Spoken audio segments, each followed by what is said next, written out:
কিন্তু এই সংবিধানকে ব্যবহার করে বারবার মানুষের উপর অত্যাচার করা হয়েছে। সুতরাং এই সংবিধান যেই সংবিধান মানুষের কথা বলে না, সংবিধান যেই সংবিধানে মানুষের ইচ্ছার প্রতিফলন হয় না, মানুষের ভবিষ্যৎ দেয় না, মানুষের প্রোটেকশন দেয় না, সেই সংবিধানকে মানুষ ছুঁড়ে ফেলে দেবে।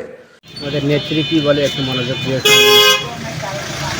আজকে বাংলাদেশ রক্ষা পেলে, তার এই গণতন্ত্র রক্ষা পেলে এই সংবিধান হলো আওয়ামী লীগের একটি ইশতেহার।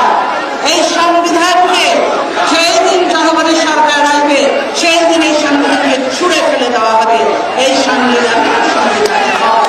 সংবিধানকে ছুঁড়ে ফেলে দাও, সংবিধানকে ছুঁড়ে ফেলে দাও।